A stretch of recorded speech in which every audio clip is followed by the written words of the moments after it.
Welcome, everyone, to the Scaling Smart podcast, where we bring together industry leaders, entrepreneurs, and innovators to discuss key insights, strategies, and experiences that drive success both for themselves and their customers. I'm Billy Mitchell, your host, and today I'm excited to introduce a special guest, Arjun, former Chief Data Officer of ZoomInfo, also now co-founder and CEO of Docket.io, which is an AI-powered revenue platform designed to assist sales teams with real-time technical support, automated documentation, and buyer engagement. Arjun, thanks so much for joining us. How are you today? I'm doing good, Billy. Thanks for having me, and that was a great intro. Thank you. Thank you. Sometimes I mess it up, sometimes I nail it. This was a good one. So I'm excited to chat with you.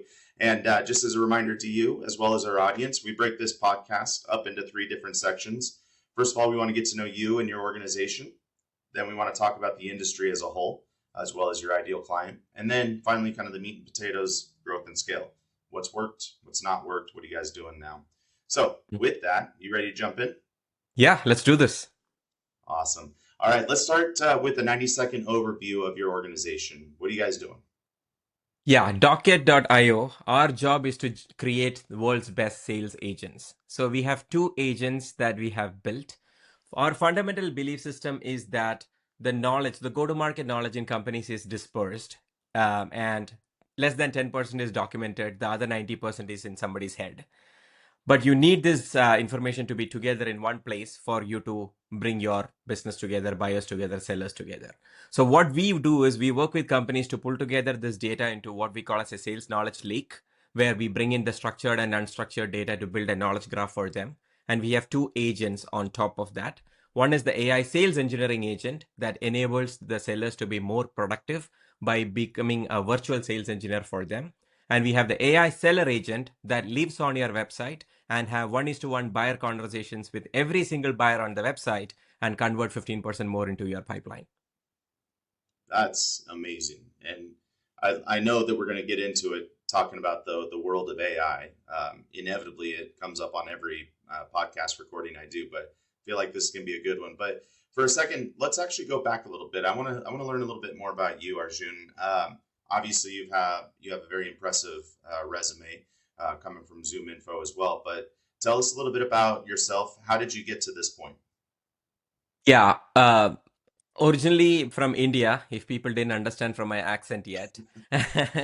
Engineer by education, started my first company when I was 23. Docket is my third company.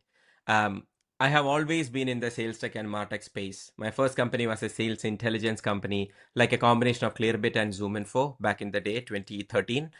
Sold it to Full Contact, which was a data company based in Colorado. They moved me over to US, scaled my team to 160 people, moved on, consulted for a little bit for the martech sales tech companies, started my second company called Incent, which was a conversational marketing solution, raised $2.7 million, was doing very good. At that time, ZoomInfo wanted to buy the company, sold the company in 2021, went to ZoomInfo as the SVP of product, built out their account-based marketing platform that they call as ZoomInfo Marketing today, then became the chief data officer. So all the data that you have potentially used of ZoomInfo, contact company, intent, websites, all the data rolled up to me, 15 product lines, 400 people, 450 people, something like that. Then kind of did my work as the chief data officer, resigned, and then started Docket end of 2023. For Docket, we have raised $20.3 million so far, 5.3 million in seed round, 15 million in Series a team of 40 people between US and India. We have a few thousand users on the platform and customers including ZoomInfo, Whatfix, Demandbase, Pathify, etc., etc.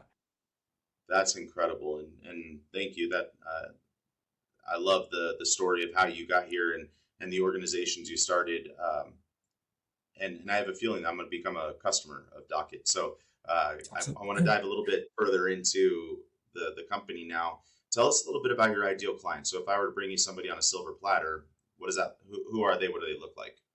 Yeah, typically our customers are in the mid-market zone. You can imagine it to be 400 employees to like 4,000, 5,000 employee as an employee range. They are based mostly in North America. We have customers outside in India and Europe and places like that. But when we go out and target, we target North America primarily. That's majorly because of the maturity of the market. Then we try to look for two things.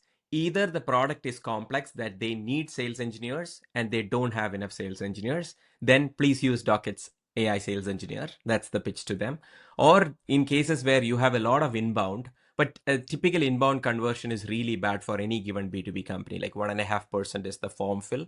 And now you want to kind of elevate your inbound to the next level using AI. If that's a problem statement that you're hitting in 2025, then you should talk to Docket, because we have probably the only offering that is as good in a real-time engagement scenario to convert much more into your pipeline. So that's Okay. my ICP. So CROs is who we talk for the AI sales engineer, and CMOs is who we talk for the AI seller. Okay.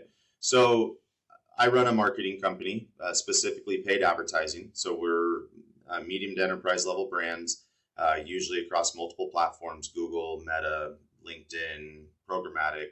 A lot of different opportunities to buy ads out there. It sounds to me like if I'm driving quality traffic to your site, you're helping convert those at a greater rate into more pipeline value, more revenue at the end of the day. Absolutely. I mean, you know this very well. The top of the funnel is probably the number one problem for companies all around when I talk to revenue leaders. And there is only so much you can do at the top of the funnel, because if you try to burn LinkedIn, it's going to cost you a lot of money. And there is only so many accounts that you can go after. Same with Google, same with Meta. So I think we are, and outbound SDRing is in not a great shape, right? Going cold outbound is like really tough right now. There are pieces of that is working. We can talk about that. But generally, my view is that instead of trying to ramp up your top of the funnel, only thinking about the leads, you should start thinking what happens when somebody is on your website? What happens when Right. they are in the deal cycle? Well, how do you increase your win rate? How do you increase your pipeline conversion? How do you increase your website conversion? So look at some of these efficiency problems as well, because your top of the funnel is the top of the funnel. There's not much you can do, but you can do a lot more. Instead of 2% conversion on your landing page, if you can increase it to 3%, that's a significant increase. And you can Yeah. do it if you do it in the right way, diligent way. Yeah, the visual that I like to use a lot with our customers or prospects is you have a table and you're pouring sand on that table. And Yeah, that table, the sand eventually is going to start falling off that table. Well, you can exactly. pour more sand on there, but you're just going to have more sand falling off. So you might as well build a bigger table, right? Right. Capture more of the sand. And I think that's Exactly. exactly what you're talking about. So is in that as well, is Docket a CRM, or are you partnering or integrating with CRMs like Salesforce, HubSpot, etc.? We are not a CRM. We are actually a layer that sits on top of all of the structured and unstructured data in enterprises. So if you think about go-to-market knowledge, Billy, it is sitting in CRM for sure, but there is also product knowledge that's sitting in sales enablement. There are previously filled RFPs that is sitting somewhere. There is help center, all the call recordings in the company, all the conversations on Slack or Microsoft Teams. So if you look at the go-to-market knowledge, think about product knowledge, sales knowledge, process knowledge, deal knowledge, competition knowledge. If you look at all of that, it's spread out into at least 5 to 6 places easily in any given enterprise. So what we do is we become that layer on top of all of these integrations. We have integrations with more than 100 applications. We pull in the structured and unstructured data. We understand what is the topology of the company, how many products, what are the names, who are the competitors, and based on that, we build a knowledge graph.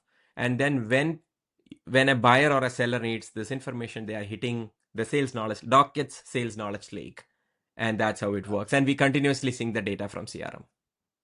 That's incredible. Okay.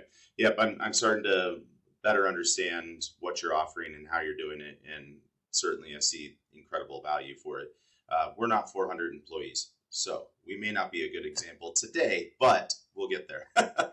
I'm sure you will get there. By the way, when I say 400, it doesn't mean that we don't sell to 100 people It's true. team, right? Like we have incredible customers who are as small as 50 and as high as like 4,000, right? So there it is there. When you ask for ICP, I shouldn't say Yeah. we start at 10 and we go all the way to 10,000, right? Like that's not an ICP definition. And that I Right. would be Right. setting a wrong example to the people who are listening, which is why I kind of brought it together. So don't not become a customer because I said that. Of What you course, of should do course. actually is, just go to docket.io. The AI seller is deployed on our website. You should start to talk to the AI seller that is deployed, and you will Experience it. actually see that experience. If you think that Yeah, experience makes sense on your website, you should absolutely come talk to us. there you go. I think that's probably one of the best pitches that I could I think that you could have said. So that's perfect. Yeah. Um, so in a lot of my podcast recordings and guests that I'm interviewing, AI is obviously inevitably going to come up. And one of the things that I love about AI, I was just having this conversation yesterday actually, is I feel like we're in this new era where all of these entrepreneurs are able to all of a sudden create new businesses at a rapid pace on the backbone of AI, right? Or large language models, or fill in the blank of whatever tech it is. Um, and so we're almost in this place of constant innovation of new industries, right? New markets, new services, things that were never thought of before, or we're streamlining things, we're condensing workflows, whatever the case might be. So I'm curious with what you guys are up to. First of all, how competitive is the market? Mhm. Do you have a lot of competition? And how are you standing out in that? Or is this just a, what is it called? Blue ocean. And you're just creating something new. Absolutely. There is so much happening in AI. I don't think any company is in a blue ocean in AI, because the amount of interest that has been, like the amount of money that the investors have put into AI in the last, let's say, 3 years, and even today, it has been incredible. And when there is a new paradigm shift that's happening, the smart people who are working at different companies will come out and start companies. And in this era of AI, what you are seeing new, which was not true in the previous generations, is you see engineers starting company, developers starting company, because now you can do like dev first kind of companies, which is good. That's a good thing. But that also means there are more companies that are being started by Google, Meta, all these companies, engineers as well. And so that at a very high level, anything in AI is competitive, in my opinion. Then there is Yeah. incumbents, right? Incumbents, the thing about this phase of technology, AI, is unlike all the other technologies where the incumbents would sleep for 5 years and then wake up.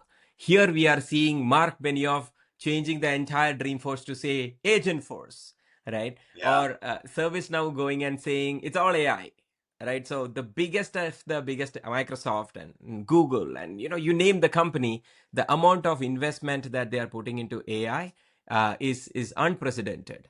The incumbents have never moved this fast on a technology.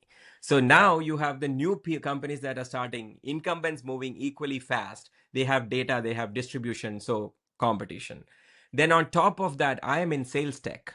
The good thing about sales tech is you are so close to the money, right? The dollar is just changing hands at that point. The bad thing about that is everybody knows that, which means everybody would automatically float to sales tech, right? Even the people who don't know sales as a paradigm, like, I mean, enterprise sales, I may know enterprise sales, so we know what that means. But even for people who don't necessarily know details of sales, they know sales as money, so they will eventually end up starting company in something to do with sales tech. Now, what that means is every company is elbowing everybody else, and this has been the case in Martech for the last 10 years. Um, I I don't know if you have followed Scott Brinker's marketing tech landscape. I think it grew from 800 companies in 2010 to 12,000 companies in the MarTech landscape this year, or something like that. Wow. That is MarTech, just MarTech, right? And Sales Tech has went through almost exactly the same thing. So there are literally 10,000 plus companies in Sales Tech and 10,000 plus companies in MarTech that are all doing something that is a little different from the other. So it is Yeah. certainly a competitive market. Um, the in but Docket, the good thing about Docket is we have been the front runner in our space. When we came out to the world and started talking about an AI sales engineer, we were the first company to talk about an AI sales engineer. When we started talking about a sales knowledge lake, I started with like sales knowledge lake and data and all of that because of my data background, right? That is a little unique. Most people would focus on the engagement layer, but without the data, the AI will completely fail. So Sure. So when we went into the market, we were able to kind of go with that point of view that resonated with the market. And that got us to win like Gartner Cool Vendor. We are the only Gartner Cool Vendor in our space. Sapphire Ventures, IVP Ventures, A16Z, all these ventures, they have put landscapes out there for sales. And Docket is the only common one across all these landscapes and Gartner and all these things. So we have been able to raise ourselves above the noise, but that does not mean that there is no noise. Then to cap it all up, right? One final thing is the fundamental foundational models like ChatGPT and Anthropic and Google's models. As the model improvement is reducing, these foundation model companies are also starting to build app layers. So you saw ChatGPT acquiring Windsurf, which is a coding platform. Why would a foundational model company go acquire an app layer coding platform? Because they know that the foundational model business is slowing down. Not slowing, but the speed at which the models are improving is slowing down. So they have to come up the layer from the Right. infra. So there is the NVIDIA layer, then there is the foundational model layer, then there's the infrastructure level layer, then the app layer. I am in the app layer, so is most of the founders. But these foundational models are coming up to the app layer, adding another level of complexity. So there's if you are not building deep enough, then you become a roadkill for one of these foundational companies. So all of that is to say that it's a crazy time. So much is happening, and you blink and you probably miss a bunch of things. Yeah, yeah. I feel like every day I miss something. You know, you Sure. you brought up so many things that I'm just like, oh, that's interesting. Um, okay, so you started to head there a little bit, and I think that my normal question is, where is this industry going in the next 5 to 10 years? I think it's laughable to think about it that far ahead, Yeah. especially with all the changes that you were just mentioning now. So let's look ahead 3 years, 4 years. Where is this industry headed? Where's your organization headed? Yeah. Let me try to put a framework to it so that people will be able to understand. So there are roles and things that people do at scale in companies. So if you put like a scale as a y-axis and then agency as an x-axis, right? If you think about a company, CXOs are typically the people with the highest levels of agency. That would be, in the x-axis. And scale would be something like customer support or SDR. That is about scale. The more people you have, it's lesser agency because there is a process that guides everybody, right? It's an entry level role. So that's the scale versus agency. Today, AI is kind of taking the scale things very well. That's why you are seeing Klarna replacing customer support agents or Sierra Ventures doing very well on support, not Sierra Ventures, Sierra AI, Brett Taylor's company. So that is where AI is doing things to kind of start to displace humans today. And for the higher agency tasks like a sales engineering, like a coding, those are higher agency tasks. There, the replacement is not happening. It's co-pilots. It is sidekicks. So a Windsurf or a Cursor or a GitHub Copilot is a copilot to a coder, and a coder is able to get 30% to 80% more code shipped at a higher quality because of the sidekicks. So that's how this graph is, right? There is the scale part which is getting displaced. Humans are getting displaced actually a little bit there. And then there's the agency part where it's a co-pilot and it is improving the efficiency of the humans. This is how we see the world evolve in the next 2-3 years, where as the agency would be the way to think about it. If you are doing something that is lower agency, then the probability of you getting displaced in the upcoming years will be higher. So your job as a human is to jump to the next level of agency using the AI tool. Right. And over a really long period of time, we can imagine that, even some of the highest agency things will start to get replaced at some level. But as a human, your job is to, how do I get to the next agency? The real struggle is for people who are starting off with their career, right? Whether you want to be like a very junior product marketer or an SDR. These were like the starting roles that enabled you to get to the industry, learn the trade, and get somewhere. I don't need a junior marketer or a junior content writer. I don't need. ChatGPT is way better content marketer or content generation than a content junior content marketer, right? Unfortunately, that is where it is. So What that means is if you're a junior content marketer, you should know exactly how to use copy.ai, Jasper, ChatGPT, prompting to the moment you hit with an interview, you are not a junior content marketer anymore. You are an AI native content marketer who is operating as a medium scale or a high level content marketer. That's when you get an entry, right? So that is where the world is heading to in the next 2 to 3 years. To be honest, I think you probably made that the most clear I've ever heard it, and I absolutely love that visual. I feel like you could write an entire book just on that as a philosophy. You have no idea how much time I have spent thinking about that, because to tell this framework to somebody, right, it's very difficult. I've spent weeks Yeah. thinking about a way to kind of come up with a visualization, and I told this to other people, and the immediate comment that I got is, that's a very astute way of saying that, and I was like, oh, thankfully, that's how much effort that I have put into it. I've spent hours and 6 hours of a flight time. I was sitting back and thinking, how do I Atlanta to San Francisco, this was my job. Yeah. Right. So I'm glad you liked it. I'm going to talk more about it. I think it's a good framework to think about the future. Please do. And I think it would benefit a lot of people, even down to the junior content writer, reframing who you are in the market. Even with no experience, you automatically put yourself in a place of desirability for organizations. So Exactly. now, instead of a junior who I'm going to have to train, right, and also is being replaced, now you're like, oh, you're bringing something very valuable to the table that is going to, expedite the work and quality of the work that I need. Um, I had another thought, it just escaped me, but oh yeah, it, the way that I've described it in the past is, and other people say this, I stole it from other people, of course, but AI is not going to replace your lawyer, but AI is going to replace the lawyer who doesn't use AI, Yeah. right? Or a lawyer who uses AI will replace the lawyer who doesn't use AI. And I think your visual adds so much more insight and complexity to it in such a simple way. So honestly, I love that. I'm going to be thinking about that the rest of today. So uh, let's pivot a little bit now, because I think we've got an incredible foundation of your organization, all that. Growth and scale. Talk to us a little bit about how you are currently growing the organization. What are some of the things you've tried that didn't work? What are some of the things you've tried that do work? And what are you guys focused on growth wise in the next year? Absolutely.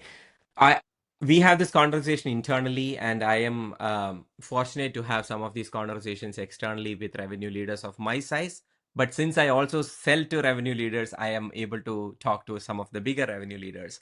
One thing that I've noticed is what is working for you is very personal at this point in time, and it depends on whether you have a brand, what scale you are at, a lot of things. So I'll tell what is working for us, but please take it with a pinch of salt, thinking, there is a Sure. personal thing here.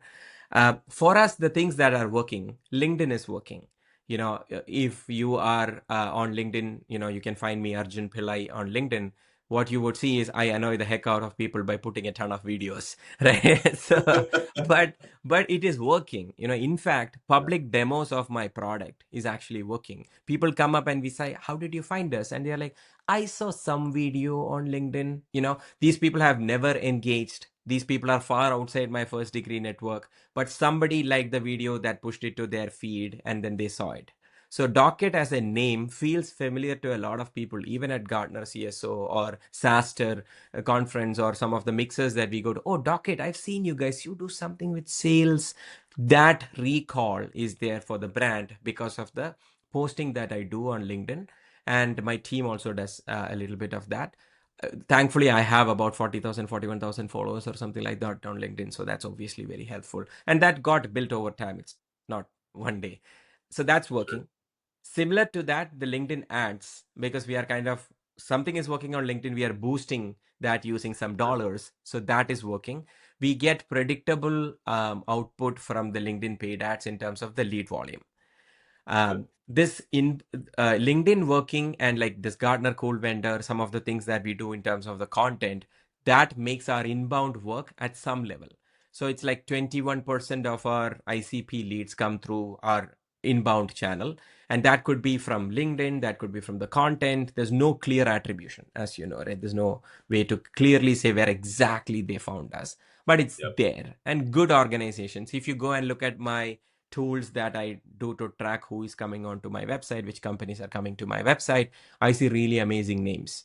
And these people have visited multiple times. These companies have visited multiple times. So that is certainly working in terms of that.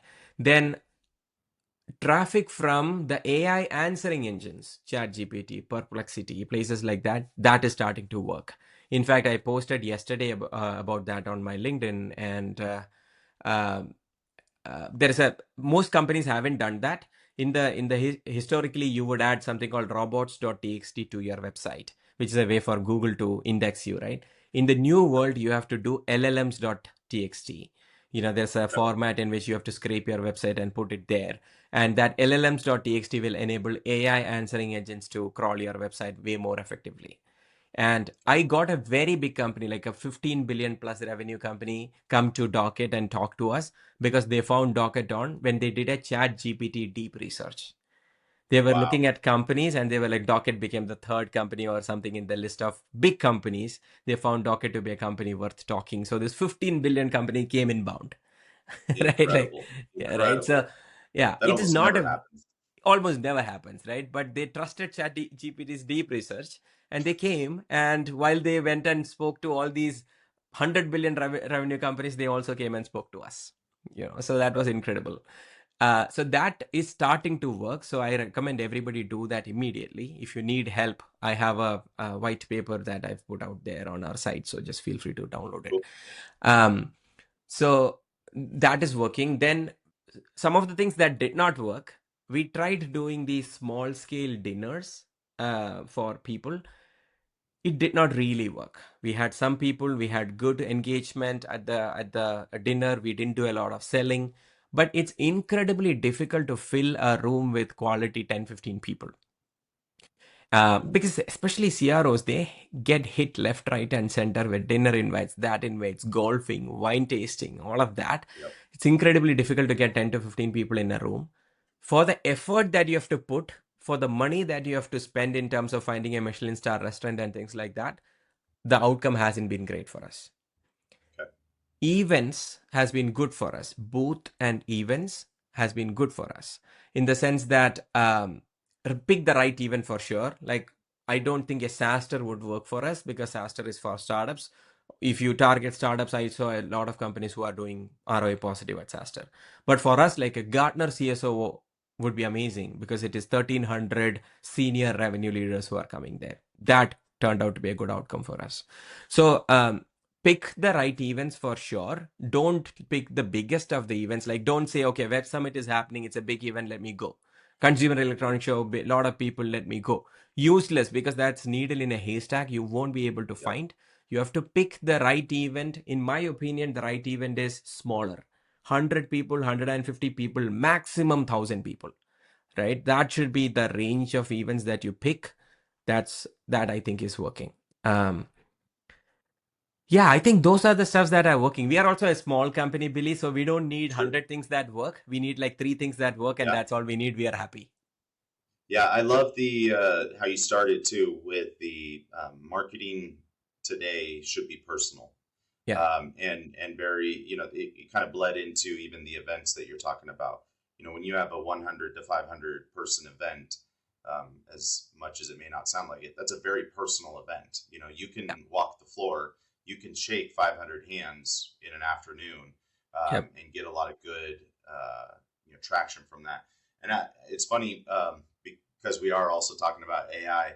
I've thought about starting a campaign where I write articles, or I write just blurbs or something, and then at the end of them, I write written by Billy. Hmm. Not just to have it be, this isn't AI. This is, I Yeah. wrote this. Just Yeah. to Yeah. I be all of a understand. sudden different. Yeah. Yeah. I But think you it's should the do it. personal side.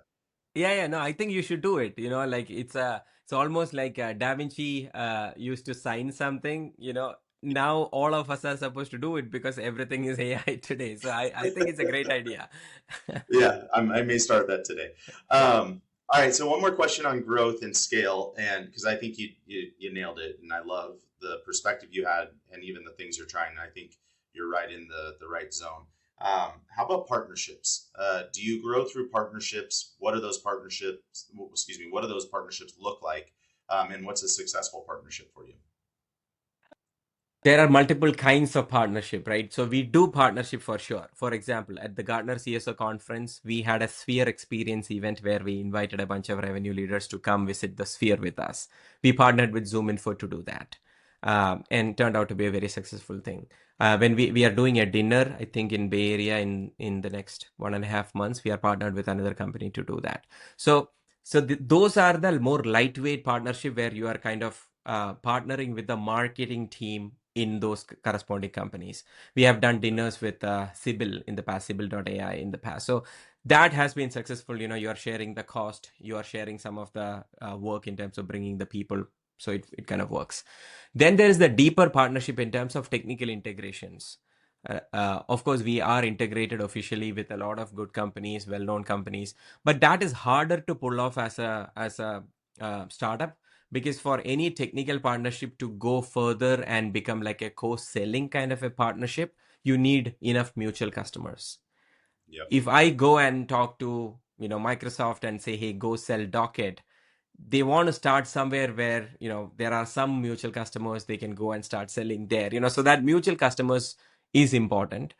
And you need like the firepower when you work with some of these bigger partners. You need a partner person to kind of scale that and things like that. You need partner enablement. You need the right documentation, things like that. So we haven't ventured into that side of partnership yet, and we will hold on to it. We are not going to start a partner program anytime soon. But there are other lightweight, like referral partnership. Yeah, we have referral partnerships where you can refer somebody and we will, give a bunch of the ACV to you. That's easy. There is influencer partnerships that companies are doing today. Like, I come to you, Billy, you are an influencer. I'll pay you $1,000 per post. I get 3 emails a week asking me to be an influencer. Every email is your pricing is $515 per post on one. I don't respond. Next week it is $835 per post, right? So I get at least 3 of them every week now. So that's also a kind of partnership, right? The influencer marketing kind Yeah. of partnership. So there are multiple kinds of partnership. The event-based partnership is what we are doing and is working for us. Technical partnership, we are too small and too lightweight in terms of who we are to kind of do that heavyweight partnerships. And the other partnerships we do case by case. Excellent. That's wonderful, and I love it. And yeah, partnerships are really important to us as well. In fact, I would prefer to grow through partnerships just because I like working with people in complementary services and agencies. So that's great. Well, this has been awesome. I've got one more question, but then we're going to jump into the lightning round, which is really quick and simple. Ask a few questions. First thing comes to your mind. But before that, rather, I want to actually kind of ask you. It's a bit of a personal question, but feel free to answer it however comfortable you are. What's one of the biggest challenges that you faced in either your career or certainly in your life that has shaped who you are now and how you do business?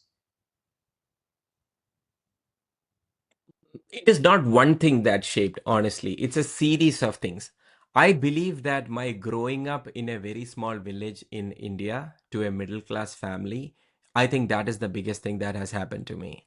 I grew up playing cricket. I didn't even know about Ivy Leagues. I didn't speak English. I didn't like talk a full English sentence until I was 19 years old. I knew English. I would write my exams in English, but I had never needed to speak in English, until I went to my engineering college and started going out. That's when I started to need to speak in English.